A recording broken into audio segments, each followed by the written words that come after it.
You think your HOA is bad? Wait until you hear how one retired judge, a man who'd spent 25 years uncovering lies and fraud in the courtroom, got targeted by his own neighborhood's Homeowners Association and almost arrested for asking a single question. It started with one suspicious line in a budget report. Within weeks, his life turned into a nightmare of fake fines, harassment, and a shocking setup that nearly put him in handcuffs. But here's the twist. This judge wasn't the one breaking the law. His HOA board was.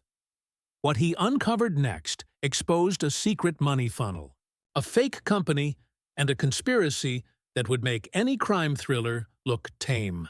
Stay tuned, because by the end, the same people who tried to destroy him ended up facing the justice system themselves. This is the unbelievable true story of the HOA that tried to arrest a judge. When my wife, Sarah, and I moved into the estates at Whispering Pines, it genuinely felt like we'd found a hidden gem, a sanctuary from the often draining world I inhabited professionally. You know, the kind of place you see in movies, or on the cover of a lifestyle magazine. Perfectly manicured lawns giving way to pristine sidewalks, kids on bikes racing through quiet cul-de-sacs, and neighbors who actually waved and smiled when you drove by. For me, it was the perfect escape. The courtroom is a world of conflict, of stark, opposing truths clashing under fluorescent lights. Whispering Pines was the antithesis of that. It was calm, orderly, and bathed in the warm glow of genuine community. The homes were beautiful, with distinct architecture that avoided the cookie-cutter feel of other developments. The schools were among the best in the state, and the sense of community felt real, not manufactured. A big part of that picture-perfect vibe was our Homeowners Association. When we were signing the mountain of paperwork to close on the house, the CCNRs, covenants, conditions, and restrictions, were presented as just another formality. A thick booklet of rules and regulations that our realtor breezed over. It's all standard stuff, he'd said. No weird paint colors, keep the lawn tidy, that sort of thing. On the surface, the HOA was just another feature, like the community pool or the tennis courts. They were the invisible hand that kept the common areas lush and green, ensured the holiday decorations went up on the 1st of December, and sent a gentle, almost apologetic reminder if you left your trash cans out a few hours too long. For the first few years, my dealings with them were minimal and entirely pleasant. I paid my quarterly dues on time, got the occasional cheerful newsletter filled with pictures of the neighborhood kids at the annual picnic, and that was it. Life was peaceful. The board was made up of 5 neighbors, people we saw at the mailbox or in the grocery store. You had Bob, the president, a retired regional sales manager with a bone-crushing handshake and a permanent, high-wattage smile that never quite reached his eyes. He was the quintessential glad-hander, always ready with a back slap and a booming, "How's it going, neighbor?" Then there was Brenda, the treasurer, a woman who seemed to know everybody's name, job, and even their dog's birthday. She was the community's social hub, always organizing potlucks and block parties. The other 3 were pleasant folks you'd nod at during the summer barbecue. They seemed like dedicated volunteers who genuinely cared about keeping the neighborhood looking good. After all, we all want to live in a nice place, and we thought that's what we were paying for. A small price for maintaining our shared quality of life and property values. I never gave them a second thought. My professional life was steeped in complexity and suspicion. I'd presided over everything from multi-million-dollar contract disputes to intricate criminal trials that hinged on the smallest piece of forensic evidence. An HOA, to me, was just a simple contract, the CCNRs we all signed. And as a judge, I get contracts. They're built on principles of good faith and reasonableness. They are a two-way street. I had zero reason to suspect that this neighbor-run group in my peaceful little paradise was operating on anything else. I was wrong. Terribly, catastrophically wrong. The polished exterior of Whispering Pines was hiding something rotten, something deeply corrosive, and I was about to accidentally pull the thread that would unravel everything. It started, as it so often does in these matters, with something small, a piece of paper. It was a Tuesday night in late autumn, and I was sifting through the day's mail at our kitchen table. Sarah was reading a book on the couch, and the house was quiet. Bills, a few catalogs, junk mail, and the HOA's glossy quarterly newsletter with its customary financial summary printed on the back. Usually, I'd give it a quick scan, note that our dues were being spent, and file it away in a drawer dedicated to household documents. But that night, for whatever reason, a lingering habit from a detail-oriented day in court. Perhaps I decided to actually read it. As I scanned the neatly formatted budget, one line item jumped out from the page as if it were written in neon ink. Landscape Enhancement Project, Phase 1. The number next to it was staggering, well into 5 figures, and significantly more than any other single expense on the summary, including the entire annual cost of pool maintenance and insurance combined. It was such a vague, corporate-sounding phrase, totally different from specific, understandable things like pool chemical services or front entrance lighting repair. My curiosity was piqued, not with immediate suspicion but with genuine interest. I'm a details guy. My entire career is built on questioning ambiguity and demanding clarity. What exactly was this project? I jogged through the neighborhood almost every morning, a 5-mile loop that took me past every common area. I hadn't seen any new major landscaping. There were no crews planting new trees, no large-scale flower beds being dug, no redesigned green spaces. So where did all that money go? It was a significant portion of our collective dues, and I couldn't picture what it had paid for. I did what any homeowner would do, or so I thought. I decided to ask. I wasn't looking for a fight. I wasn't launching an investigation. I was just a resident asking for details on a major expense that our money had funded. That night, I sat down at my laptop and wrote a polite, carefully worded email to the general address for the board. I remember being meticulous with my words, ensuring the tone was friendly and non-confrontational.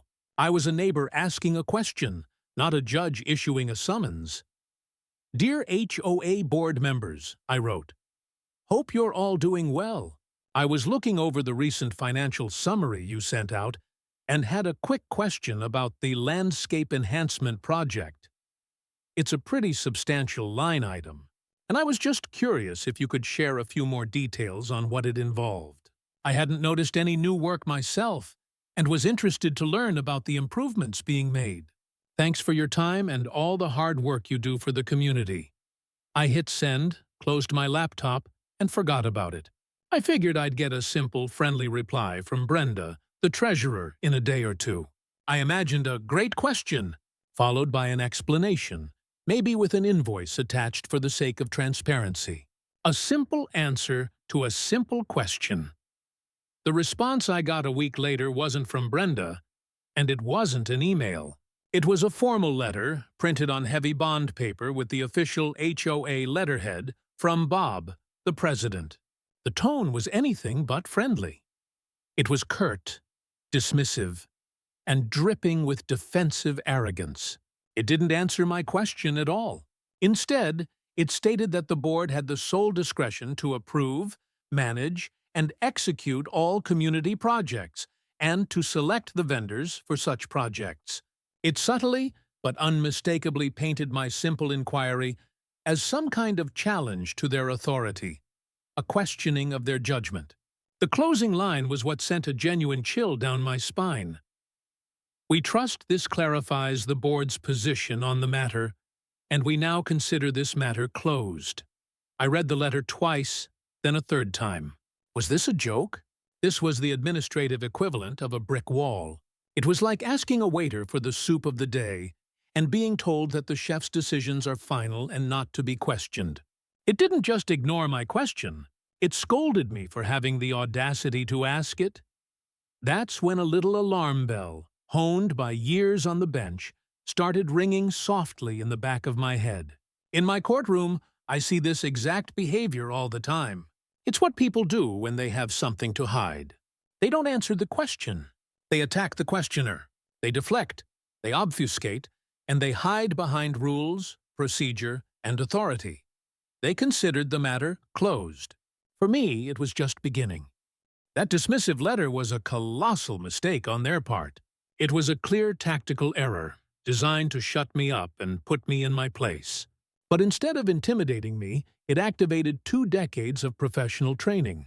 When a story doesn't add up, when a simple, reasonable question is met with an aggressive non-answer, my mind is trained to do one thing: dig. They didn't want to talk about landscaping. The immediate logical question was, why? The most obvious answer, the one that experience had taught me was almost always correct, was that the truth was something they didn't want me to see. This wasn't about flowers and shrubs anymore. This was about transparency and accountability.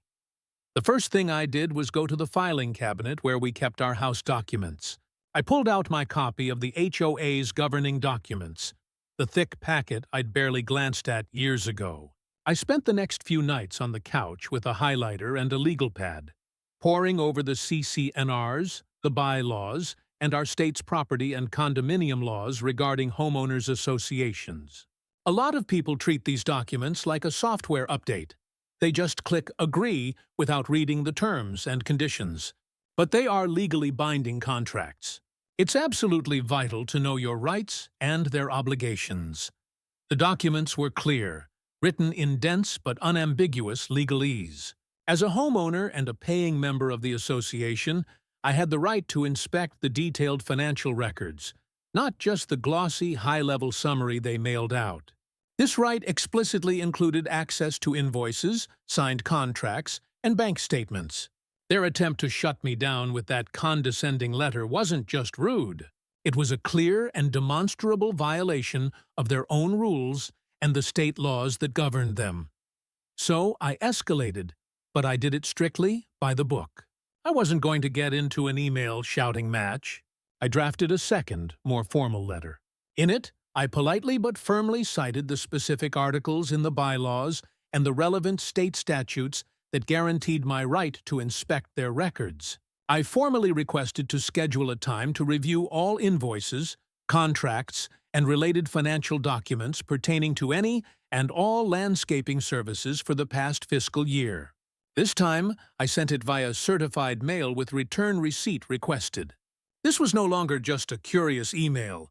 It was a formal legal request with an undeniable paper trail. Their reaction was swift and far more aggressive than I could have ever imagined. About a week later, I received my first official notice of violation. It came with a $100 fine for an improperly parked vehicle. My car was in my own driveway, where it had been parked every single day for years. The violation notice included a photo, clearly taken from the street, showing my back tire about 2 inches on the edge of my own lawn. It was laughable. It was also, without a doubt, retaliation. This is a classic HOA harassment tactic, weaponizing minor, selectively enforced rules to punish a homeowner they perceive as a problem. I had lived in Whispering Pines for years without a single notice. Now, just days after I sent a certified letter formally requesting to see financials they clearly didn't want me to see, they were suddenly patrolling my driveway with a camera at the ready. The message was clear: drop it, or this gets worse. I refused to pay the fine. I sent another certified letter, formally contesting it on the grounds that it was retaliatory, and I renewed my request to see the documents. I also gently pointed out that retaliatory fines are illegal under state law. Then the floodgates opened. Over the next 2 months, I was buried in an avalanche of violation notices. A fine because my garbage cans were visible from the street an hour before the allowed time on trash day. A fine for a non-conforming seasonal decoration, a small, tasteful wreath that was still on my door a week after New Year's Day. A notice about lawn discoloration in a small patch of grass that was dormant for the winter, just like everyone else's. They were just making things up, stretching the rules to their breaking point. The fines quickly topped $1,000. They were trying to bleed me dry, to make it so financially painful and emotionally exhausting to ask questions that I'd just give up and pay them to leave me alone. But with every ridiculous, trumped-up notice, I became more determined. They were proving my point for me. This wasn't a group of well-meaning neighbors trying to maintain property values. This was a group of people with a secret, and they were willing to abuse their power, harass a neighbor, and break their own rules to keep it hidden. I started documenting everything with the precision of a lead prosecutor building a capital case. Every letter they sent, every fine they issued, every email, every interaction. I created a timeline. I took time-stamped photos of my own property every single day to preempt their next nonsensical claim. I was building a case, using the same skills I used in my professional life to protect my own home and family. I knew I was getting close to whatever they were hiding, and I knew their next move would have to be even more desperate. It's right about here that things went from absurd to genuinely scary. I honestly couldn't believe this was happening in my own neighborhood, a place we'd chosen for its tranquility. But real quick, if you're finding this story as insane as I did, and if you believe in standing up to bullies, do me a favor and hit that like button and subscribe. It really does help stories like this get seen by people who might be in a similar situation. Okay, back to the insanity. The constant escalating harassment was a signal. Their desperation was a barometer of how close I was to the truth. After weeks of them stonewalling my formal requests, I had my lawyer, a former colleague, draft and send a final, unequivocal demand letter. The language was cold, hard, and legal. Comply with my client's legal right to inspect the specified records within 10 business days, or we would file a motion in court to compel them, and we would seek legal fees and punitive damages for their bad faith dealings. The threat of a real court, my home turf, with a real judge and real rules of evidence, finally worked. They caved. A terse email informed me that I could review the records during a 3-hour window on a specific date at the office of their third-party management company. The scene was almost comical in its staged intimidation. They put me at a tiny table in a sterile, windowless conference room. Bob, the president, and another board member sat across from me, arms crossed, looking like prison guards overseeing a visitor. On the table was a single, laughably thin binder. "Here are the records," Bob said, his voice dripping with contempt and false triumph. I opened it. Inside were the same useless, high-level financial summaries they'd already mailed out, along with some generic budget printouts. There were no invoices, no contracts, no bank statements, no primary source documents of any kind. This was their final gambit. Malicious compliance. I looked up, keeping my face a perfect mask of calm. "I think there's been a misunderstanding," I said evenly, my voice quiet but firm. "My legal request, as you know, was for the source documents, the actual invoices from vendors, the signed contracts, the cashed checks. Under state law, I am entitled to see the primary records, not just these summaries." Bob and his companion exchanged a nervous look. They had gambled that I'd be intimidated by the setting, or that I wouldn't know the difference. They were not prepared for me to call their bluff right to their faces. After a tense, whispered argument in the corner of the room, one of them left and came back with a large, dusty cardboard box. He dropped it on the table with a heavy thud. "Fine," Bob muttered, his face sullen. "You've got 2 hours left." They thought they could bury me in a disorganized pile of paperwork. A classic document dump strategy. Another tactical error. I have waded through discovery materials that filled entire rooms. One box was nothing. For the first hour, I methodically worked through the files. It was all mostly routine stuff. Invoices for lawn mowing services, pool cleaning receipts, utility bills. But then I found it. A thick manila folder tucked at the very bottom, simply labeled LEP, Landscape Enhancement Project. I pulled out the main contract. It was with a company I'd never heard of, Pinnacle Solutions Group. The IT contract itself was a masterpiece of vagueness, a few pages of boilerplate promising community beautification and improvement services for a staggering amount of money, paid out in large monthly installments. But the real bombshell was the signature at the bottom, the one authorizing the work on behalf of Pinnacle Solutions. The last name was familiar. It belonged to Brenda, our HOA treasurer. A quick, discreet search on my phone under the table confirmed. My sudden, sickening suspicion: Pinnacle Solutions Group was a registered LLC. The registered agent and sole officer was Brenda's husband. My blood ran cold. This wasn't just poor judgment or a minor ethical lapse. This was a massive, undisclosed conflict of interest. A classic textbook breach of their fiduciary duty to the community. The board, led by Bob, had awarded a huge no-bid contract to a company secretly owned and operated by the treasurer's own spouse. I kept digging, my hands moving faster now. I found invoice after invoice from Pinnacle Solutions, all approved by Brenda, for thousands of dollars at a time. The descriptions of the work were ludicrously ambiguous. Grounds maintenance, horticultural improvements, seasonal color installation. In some cases, they were for work that was clearly, demonstrably never done. Invoices for extensive tree trimming in common areas where there were only small crepe myrtles, charges for planting dozens of expensive Japanese maples that were nowhere to be found in the entire neighborhood. It was a ghost operation.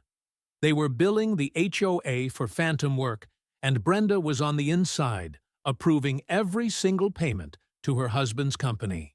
But it got even worse. I started cross-referencing the payment dates on the invoices with the HOA's bank statements. I saw a clear, damning pattern. A large check, say for $15,000, would go from the HOA's account to Pinnacle Solutions. A few days later, electronic payments would go from Pinnacle's account out to two other people. One of them was Bob, the board president. This was the scheme. It wasn't just one bad apple. It was a conspiracy. They had set up a shell company, run by a board member's husband, to systematically funnel our community dues into their own pockets. The Landscape Enhancement Project was nothing but a slush fund, a cover for their outright theft. They weren't just bullies, they were criminals. And my simple, polite question about landscaping had threatened to blow it all up. The harassment, the stonewalling, the ridiculous fines. It was all a desperate, panicked scramble to protect their illegal cash flow. I sat there, in that soulless conference room, and saw the entire ugly picture. Calmly, methodically, I used my phone to take clear, high-resolution photos of every single incriminating document. The contract, the fake invoices, the LLC registration, the bank statements showing the kickbacks. Each silent click of my phone's camera felt like a nail being hammered into their coffin. When my time was up, I packed my briefcase, stood up, and looked Bob and the other board members straight in the eye. "Thank you for your time," I said, my voice devoid of emotion. "This has been very illuminating." The arrogance and contempt on their faces were gone, replaced by the pale, clammy look of pure panic. They knew I'd found it, and they knew they'd have to do something truly desperate to stop me. Discovering the financial scheme changed the entire dynamic. I knew they were panicking, and panicked people do stupid, dangerous things.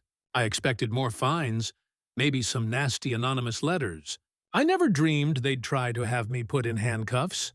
Their plot was as ridiculous as it was evil. A few days after my visit to the management office, new signs popped up all around the common area that contained a small pond and a gazebo. It was a centerpiece of the neighborhood. The signs were professionally made, large and imposing. Area closed for maintenance. No trespassing. Violators will be prosecuted under penalty of law. Of course, there was no maintenance. Not a single worker, not a single piece of equipment. It was a setup. They were baiting a trap, creating a pretext. I knew exactly what they were up to, so I simply stayed away from the area. I continued my morning jogs on a different route, but they needed their confrontation. The next Saturday morning, I was out in my front yard pulling some weeds when Bob, the board president, walked up my driveway. His whole glad-handing demeanor was gone. He looked agitated, his face tight with anger. "We need to talk," he said, his voice strained. "We know you've been spreading lies to other homeowners about the board." I hadn't spoken a word to anyone yet, still gathering my evidence into a coherent file. "Bob," I said calmly, standing up, "I haven't spread any lies. I've reviewed the financial records, as is my right, and I have some very serious concerns." "Your concerns are baseless," he snapped, then immediately pivoted. "And what's more, you've been harassing Brenda. She feels threatened by you." It's another classic tactic from the manipulator's playbook. Flip the script, play the victim, and claim the person exposing the wrongdoing is the one causing the trouble. I stood my ground, refusing to take the bait. Requesting public records is not harassment, Bob. Financial self-dealing and embezzlement, on the other hand, are very serious matters. The color drained from his face. He knew that I knew everything. He started backing away slowly, pointing a trembling finger at me. "You stay away from us. You're not welcome on community property anymore. You've been warned." He was putting on a show, creating a public narrative for anyone who might be watching. He needed a witness to his warning. 2 hours later, they made their move. I had to walk over to a neighbor's house to drop off a tool he'd asked to borrow. The most direct route was the public sidewalk that ran alongside the now forbidden pond area. I was meticulous. I stayed on the concrete sidewalk, a public right-of-way, and did not step 1 foot onto the grass of the common area. I didn't go near the gazebo. As I walked past, a private security car I'd never seen before screeched to a halt beside me. A guard I didn't recognize got out, and so did Brenda, the treasurer, from the passenger seat. She immediately started screaming, her voice shrill and panicked. "He's here! He's trespassing! I told you he was harassing me. He followed me here. I don't feel safe." It was pure, unadulterated theater. The guard, a young man who looked confused, walked up to me and told me I was trespassing. I calmly explained that I was on a public sidewalk. He didn't care. His orders were clearly coming from the hysterical woman beside him. Brenda kept yelling, making a huge, dramatic scene. Knowing it was a premeditated ambush, and that any argument was pointless, I simply turned around and walked home. I thought that was the end of it. A failed attempt at intimidation. It wasn't. The next afternoon, a Sunday, 2 uniformed police officers knocked on my front door. My heart pounded in my chest. Even for a judge, having the police arrive at your door is a deeply unsettling and serious event. This was their endgame. "Sir," the older, more senior officer said, "we've received a complaint from your Homeowners Association. A Ms. Brenda and a Mr. Robert have filed a report accusing you of criminal trespassing and a pattern of harassment." They'd actually done it. They had lied to law enforcement. They tried to use the police as their personal goon squad. They were counting on the police to just take the word of an official HOA board, maybe even arrest me on the spot to cool things down. If a sitting judge gets arrested, even if the charges are immediately dropped, the damage to your reputation can be immense and irreversible. It would discredit me and everything I'd found. That was their goal, to destroy my credibility. This is where my professional life and my personal life collided with incredible force. I took a deep breath, looked both officers in the eye, and spoke to them not as a panicked homeowner, but as an officer of the court. "Officers," I began, my voice steady and measured, "I am a sitting judge in this county. I understand you are here doing your jobs, and I appreciate your professionalism. But you need to understand that you are being used as pawns in a retaliatory civil dispute." I calmly and concisely laid out the entire story in chronological order. The financial crimes I had uncovered, the no trespassing signs being a recently manufactured pretext, and how the harassment claim was a bad faith fabrication designed to silence me. I explained that what they were doing was a textbook case of witness intimidation. "This is a civil matter for the courts," I concluded, "not a criminal one for law enforcement. This is a frivolous and malicious report." I could see their expressions change from dutiful resolve to weary understanding. They came to my door expecting to deal with a neighborhood crank, and instead found themselves getting a concise, impromptu legal brief from a judge. They knew they'd walked into something messy and deeply problematic. Police departments are generally very reluctant to get involved in enforcing HOA rules, seeing them as civil issues unless a clear, unambiguous crime is committed. The younger officer said, "So, they're trying to get you arrested to shut you up about the money?"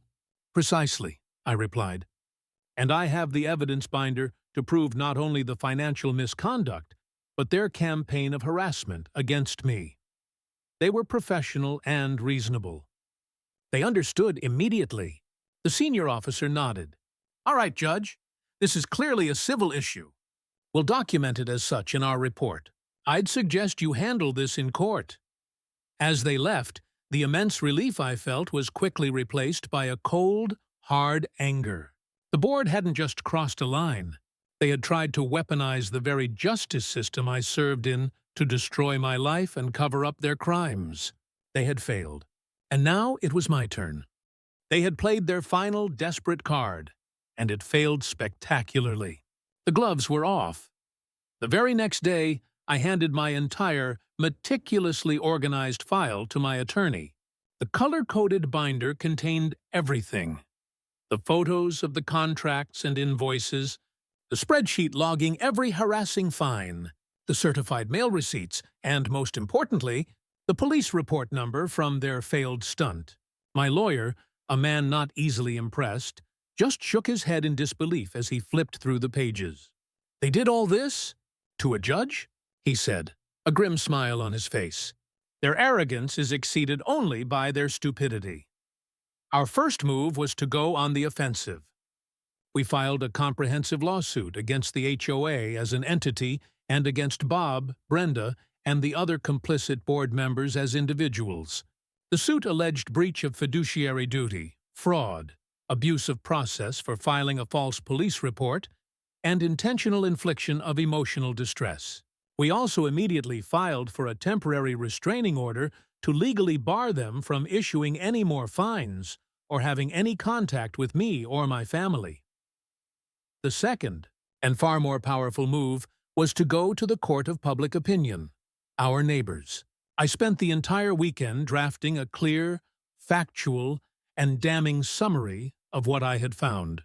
I stripped out all emotion and legal jargon, letting the facts speak for themselves. The letter started simply. "Dear neighbors, like you, I chose to live in Whispering Pines because it is a wonderful community.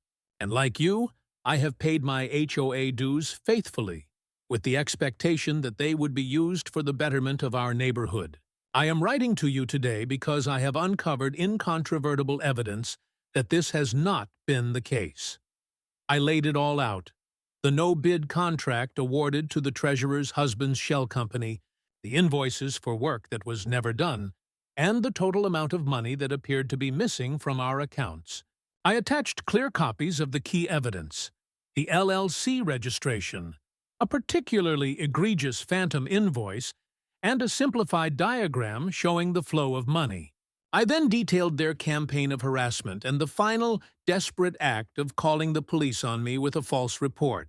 I ended the letter by inviting everyone to a special, homeowner-called meeting in the community park the following Sunday afternoon. My wife and I hand-delivered a copy in a sealed envelope to every single house in the neighborhood. The effect was explosive. Within hours, the community was buzzing. The neighborhood-wide email chain lit up. People were stopping in the street to talk, holding copies of my letter. The proof was undeniable. The vague unease some had felt was now crystallized into cold, hard fact. That Sunday meeting was like nothing our neighborhood had ever seen. Almost every family was there, gathered around the gazebo, the very spot they tried to have me arrested for walking near. I stood before them and calmly, methodically walked them through the evidence, just as I would instruct a jury. Then the floodgates opened. Other stories came pouring out. An elderly woman, recently widowed, had been fined into submission and tears over the placement of her flower pots. A young family had been arbitrarily denied a request for a swing set for their kids for no good reason. One by one, people shared their own stories of the board's arrogance, bullying, and selective enforcement. It turned out I wasn't their only victim. I was just the first one with the legal know-how and stubbornness to fight back effectively and see it through to the end. Bob and Brenda showed up, clearly intending to do damage control, but it was useless.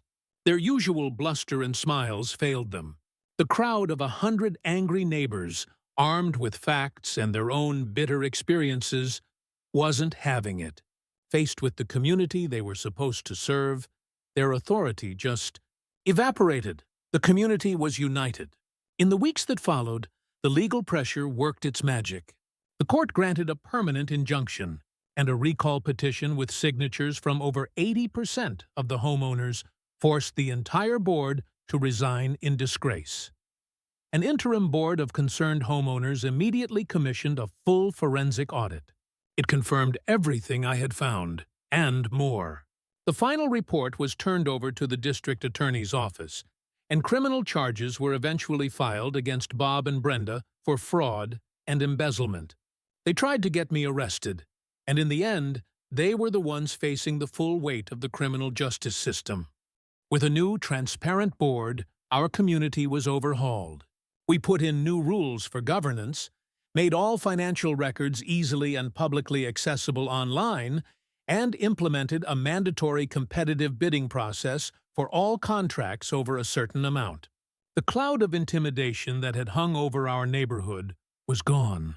The bogus fines against me and many others were expunged, and the HOA's insurance company quickly settled our civil suit, covering all legal fees and damages. My story is dramatic, but it holds a crucial lesson for every single person living under the authority of a homeowners association.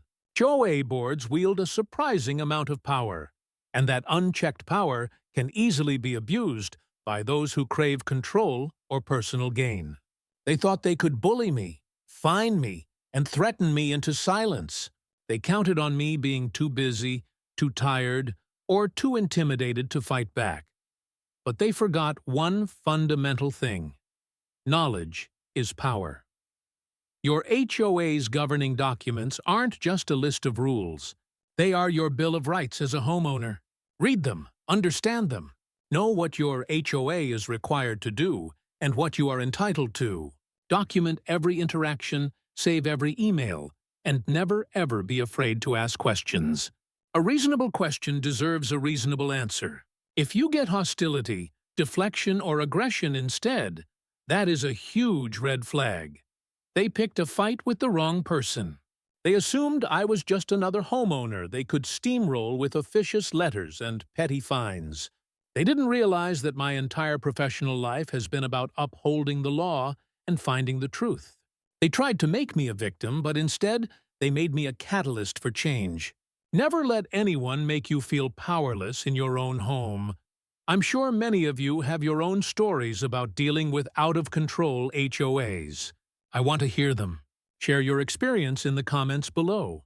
The good, the bad, and the ugly. The more we share these stories, the more we can learn from each other and stand up to this kind of abuse. And if you want more content on how to protect your rights as a homeowner and a citizen, please subscribe to the channel and turn on notifications. Thank you for listening.